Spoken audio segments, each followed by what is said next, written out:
नमस्कार. श्री शिव महापुराण कैलास संहिता अध्याय क्रमांक 6 संन्यास पद्धतीच्या न्यासाचे वर्णन. श्री गणेशाय नमः. शिवजी म्हणाले, पार्वती, दक्षिण मंडलामध्ये सुंदर व्याघ्र चर्म अंथरावे. अस्त्रमंत्रांचा उच्चार करून त्यावर शुद्ध जलाने प्रोक्षण करावे. आधी प्रणवाचा मग आधाराचा उद्धार करावा. त्यानंतर शक्ती कमळाचा उद्धार करावा. त्यावेळी चतुर्थी विभक्तीला नमः पद जोडून शक्ती कमलाय नमः असा उच्चार करावा. अग्निरीती भस्महा इत्यादी मंत्रांनी भस्म धारण करावे. गुरूंना साष्टांग प्रणिपात करून मंडलाची रचना करावी. बाहेरच्या बाजूला त्रिकोण, वृत्त या क्रमाने 4 चौकोन प्रमाण करावे. ओम अर्चना या मंत्राने पीठाला धारण करून शंखाची पूजा करावी. शुद्ध सुगंधित जलाला प्रणवाने अभिमंत्रित करून गंध पुष्पादिकांनी प्रणवोच्चार पूर्वक 7 वेळा पूजन करावे. अशा प्रकारे अभिमंत्रित करून धेनू मुद्रा दाखवावी. अस्त्रमंत्राने शंख मुद्रा दाखवावी. स्वतःच्या आत्म्याला गंध पुष्पादी पूजन सामग्रीने शुद्ध करावे. 3 प्राणायाम करून ऋषादिकांचे पुढील प्रमाणे स्मरण करावे. या सौर मंत्राचा देवभाग हा ऋषी आहे. गायत्री हा छंद आहे. सूर्य आणि महेश्वर या देवता आहेत. त्यानंतर राम, रीम, रूम, रै, रौ, रहा या बीजमंत्रांनी 6 अंगांमध्ये न्यास करावा. अस्त्रमंत्राने आग्नेयेकडील कमळाला प्रोक्षण करावे. विद्वानांनी त्या श्रेष्ठ आणि उज्ज्वल कमळाची उत्तम वस्तूंनी आराधना करून पूर्वादी क्रमाने पूजन करावे.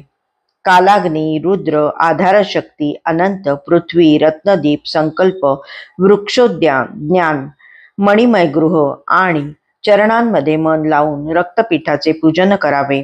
धर्म, ज्ञान, वैराग्य, ऐश्वर यांचे क्रमशः पूर्वादी मुख्य दिशांना आणि अधर्म, अज्ञाधिकांचे क्रमशः आग्नेयादी उपदिशांना पूजन करावे. त्यानंतर मायेच्या खालच्या भागाचे आणि विद्येच्या वरच्या भागाचे आच्छादन करून सत्व, रज, तम यांचे पूजन करावे.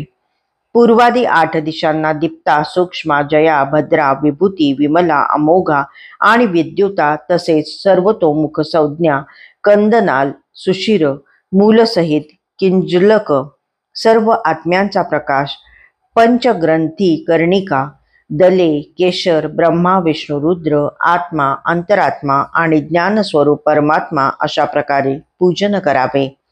त्यानंतर सौर नामक योगपीठाची पूजा करावी. त्यावर मूलमंत्राने मूर्ती स्थापन करावी.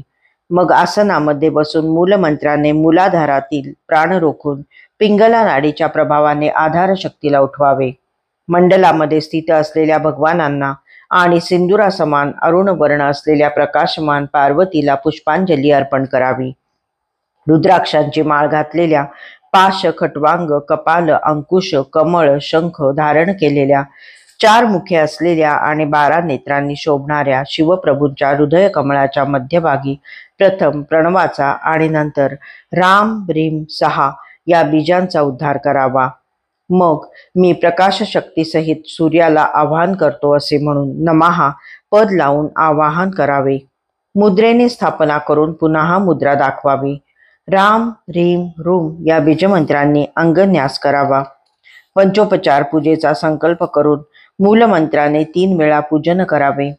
दुसऱ्या अवर्णात कमळाच्या केशरांमध्ये आणि 6 अंगांमध्ये क्रमशः अग्नी, ईश्वर, राक्षस, वायू या 4 मूर्तींचे तसेच कमलदलांच्या मुळाशी पूर्वादी क्रमाने उत्तरेपर्यंत आदित्य, भास्कर, भानू, रवी यांचे पूजन करावे.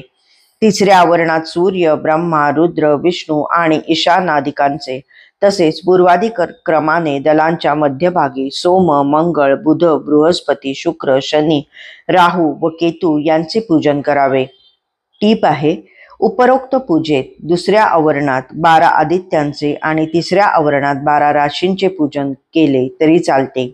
त्यांच्या बाह्य भागात 7 समुद्र, गंगा, देवता, ऋषी, गंधर्व, पन्नग म्हणजे नाग, अप्सरांचे गण, ग्रामणी, यक्ष, यातुधान म्हणजे राक्षस, सप्त छंदोमय अश्व आणि वालखिल्यांचे पूजन करावे.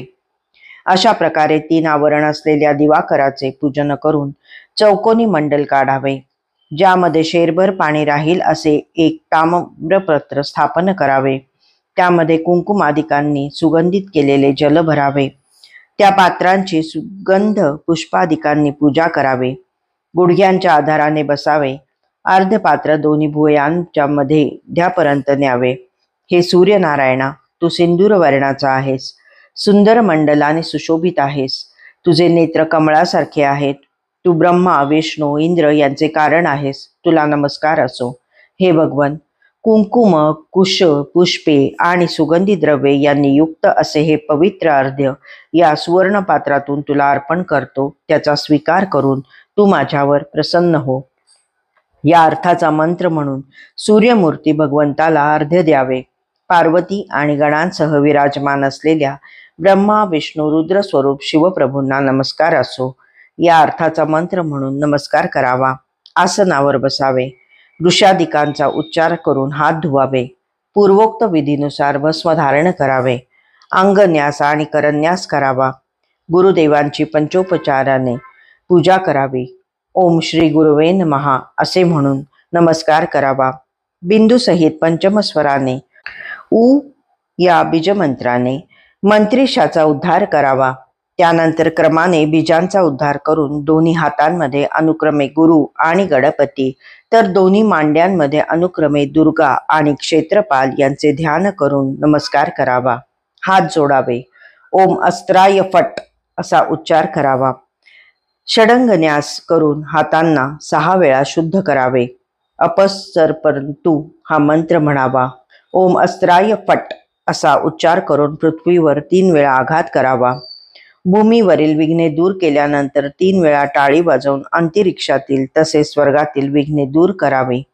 प्राणांचा निरोध करून हंस मंत्राने उच्चारण करत हृदयस्थ जीव चैतन्याला सुषुम्ना नाडीद्वारे परमेश्वराशी मिळवावे. सहस्रार चक्रात चिदात्मक चंद्रमंडलात स्थित असलेल्या चिद्रूप परमेश्वराचे ध्यान करावे. आता भूतशुद्धी सांगतो. रेचकादी क्रमाने शोष, सुकेपणा आणि दाह दूर करून 11, 16, 32 किंवा 64 वर्णांनी वायू, अग्नी, जलादी क्रमाने 11 वर्ण असलेल्या वेदमंत्रांनी सावधान होऊन प्राणायामाचा विधीपूर्वक अभ्यास करावा. मूलस्थ कुंडलीने ब्रह्मरंध्रापर्यंत नेण्याचा प्रयत्न करावा. तिला प्रथम 12 दल कमळात न्यावे.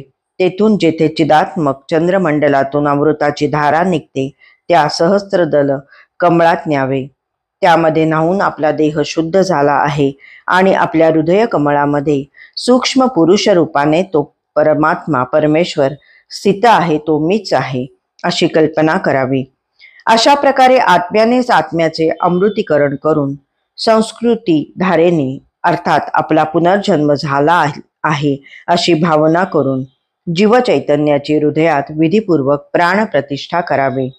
त्यानंतर योग्याने एकाग्र मनाने शेवटच्या मात्रेला म्हणजे मातृकेला प्रणवाने संपुटित करून बहिर्भागात स्थित करावे. प्राण, दृष्टी इत्यादिकांना सुस्थिर करून चित्तात शिवजींचे स्मरण करावे. मत्सरादी वैगुण्याचा त्याग करून न्यास करावा. प्रणव मंत्राचा ब्रह्मा हा ऋषी आहे. देवी गायत्री हा छंद आहे. सदाशिव परमात्मा ही देवता आहे. अकार हे बीज आहे. उकार शक्ती आहे. मकार हे कीलक आहे. मोक्षासाठी याचा विनियोग केला जात आहे. अशा प्रकारे ऋषादिकांचे स्मरण करून नमस्कार करावा. दोन्ही अंगठे आणि हातांचे तळवे परिमार्जन करून शुद्ध करून घ्यावे. ओम असा उच्चार करून करन्यास करावा. बिंदुयुक्त आकार, उकार आणि मकार यांच्या पुढे नमः पद लावून हृदयादी न्यास करावे. ब्रह्मात्मने नमः असे म्हणून हृदयाला स्पर्श करावा. उकाराचे, ओंकाराचे विष्णूसहित ध्यान करून मस्तकाला स्पर्श करावा. मकाराचे म्हणजे मंकाराचे रुद्रासहित ध्यान करून शेंडीला स्पर्श करावा. या क्रमाने कवच, वौषटकार आणि अस्त्रमंत्रांचे विधान करावे. त्यानंतर अंग, मुख आणि कला यांच्या भेदाने ईशान, तत्पुरुष, अघोर, वामदेव आणि सद्योजात या पंचब्रह्मांचा न्यास करावा. सर्वप्रथम ईशानादी क्रमाने मस्तक, मुख, हृदय, गुह्य भाग आणि चरणांमध्ये न्यास करावा. ईशानाच्या 5 कलांचा शरीरातील उपरोक्त 5 अंगांमध्ये न्यास करावा. तत्पुरुषाच्या 4 कलांचा पूर्वाधिक्रमाने 4 मुखांमध्ये न्यास करावा. अघोराच्या 8 कलांचा हृदय, कंठ, दोन्ही खांदे, नाभी, उदर, पाठ आणि छाती या स्थानी न्यास करावा. वामदेवाच्या 13 कलांचा गुदद्वार, शिश्न, गुडघे, कुल्ला, कमरेचा पार्श्वभाग इत्यादी स्थानी न्यास करावा. सद्योजाताच्या 8 कलांचा क्रमशः डोळे, हात, पाय, प्राण, मस्तक आणि बाहूंमध्ये न्यास करावा. अशा प्रकारे 28 कलांचा न्यास करून बुद्धिमान पुरुषाने प्रणवाचे ध्यान करावे. दोन्ही हातांचे कोपरे, मणिबंध पार्श्व, उदर, जंघा, पोटऱ्या, मांड्या, पाय आणि पाठ या स्थानी प्रणवाचा न्यास करावा. शेवटी परमात्म्याचे बोधन करणारा हंस न्यास करावा. अध्याय 6 समाप्त.